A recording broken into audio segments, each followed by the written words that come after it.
Good evening. This is Sarah Duckett at the Hopkinton Independent. I can't begin to tell you how many debates we've been doing in the last 9 years, but this will be the second one between Democrat Carolyn Dykema and Republican Dan Haley for the 8th Middlesex seat of our representative for our state legislature. Tonight we only have two panelists. We have Michelle Murdoch from the Independent, Jim Kleinkopf from Metro West Daily News, and Chuck Joseph will be our moderator again. Dan, Carolyn, thanks for joining us. Michelle, Jim, we're ready to go here. We're going to jump right in with questions. The format tonight is there'll be one question, same question for both candidates. Each candidate will have 1 minute to answer, and then there's a 30-second response time. All right, so Dan, we'll start the first answer with you, and Jim, you have the first question. Actually, oh, I'm sorry, Michelle. Michelle has the first question. The state and country economic climates have changed since the beginning of the campaign, and we were wondering if there are any positions that you've taken that you've since changed or it's been influenced by what's been going on. Okay, Dan, that's yours. Sure. Well, first, thank you for hosting this debate. We've only got a minute for response, so I'm going to jump right in. Thank you to everyone. Don't worry about that. Thank you to everyone. Actually, you know, Michelle, I have been struck time after time in the last few weeks by how much events have played into my message, the message that I've been talking about since the very beginning. At my announcement for my candidacy, I talked about the fact that last year the state took in more revenue than it ever has in the history of the Commonwealth of Massachusetts, and the legislature, our legislature, spent $1 billion surplus and then spent $1 billion over that. And what I said at the time was there is no way going forward we're not going to be in deficit this year. As a matter of fact, the governor's top economic advisor, his A&F secretary, said in January of this year, long before this mess on Wall Street, if the legislature doesn't address its spending, we're going to be looking at somewhere north of $1 billion deficit this year.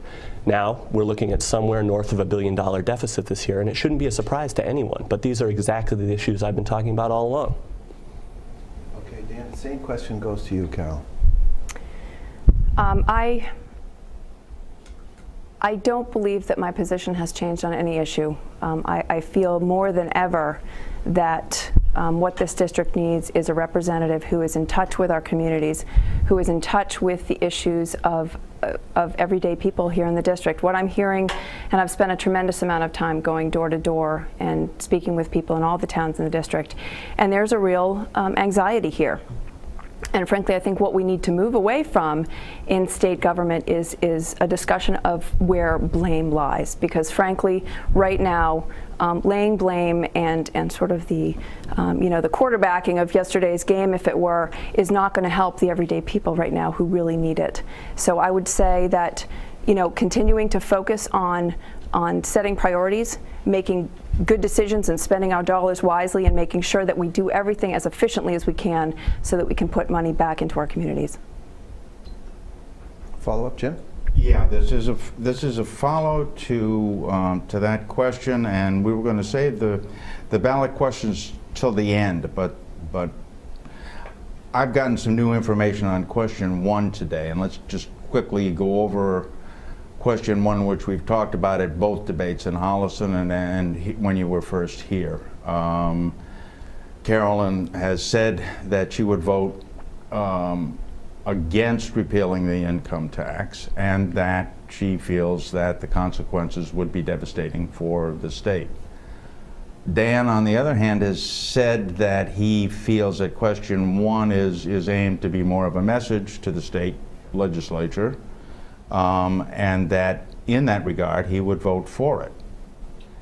I talked to two sources today, one on the House side, a rep and a senator, both of whom have heard from counsel that if this ballot question is passed, it will become law and it will stick, and very unlikely that it will be able to be reversed.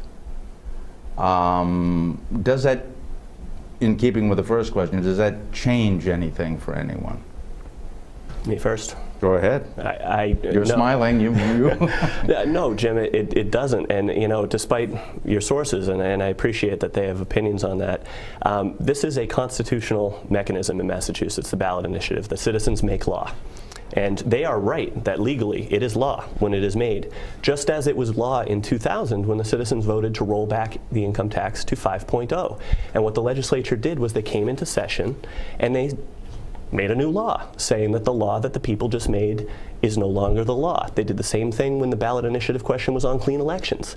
Now, if people are saying it'll stick this time, that's fine for people to say that. There is no evidence in recent history for the proposition that our legislature will actually do what the people tell them to do. Most of them will say that they will. My opponent has actually said that she would not honor the will of the voters if given the chance to vote on that issue in the legislature. But to be clear, the legislature doesn't have a role in the constitutional mechanism of a ballot initiative. They're not supposed to come in and override it. To my mind, this is a message vote, and the message is loud and clear. People are sick and tired of seeing the way our state government spends its money, our money. Carolyn, same question to you. Sure. First, I'd like to clarify for the record that my comments with respect to question 1 were that I would absolutely reflect on the will of the voters in this district.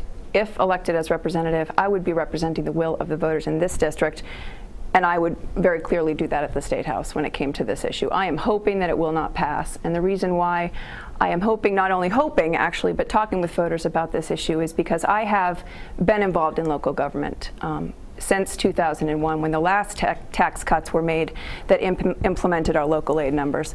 And I have seen firsthand the types of cuts. I have been involved in cutting hours of our local officials who do very important work for our towns. Looking at the governor's tax cuts that the governor's cuts that he just had to make because of the downturn in the economy, I think it's even more important that we do not add further instability to the current economic situation by removing a enormous source of revenues for our state, $12.5 billion from our state budgets. I think it's irresponsible and something we absolutely should be voting down. But then, of course, we're talking past each other. We're presuming different realities, and that's, I think we've made that clear. The reality I'm presuming has ample historical precedent over the last 10 years in this state.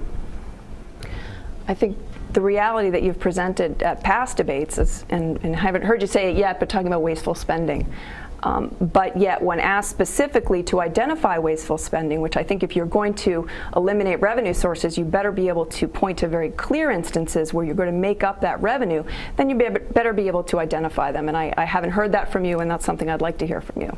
You'll get your chance. Perhaps. Hold on. You'll get your chance. A little bit later, you guys will get your chance to ask each other questions. But Jim, was your question answered satisfactorily to you? Yes. Okay.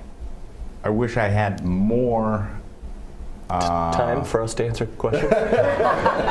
No. Because I'm behind that.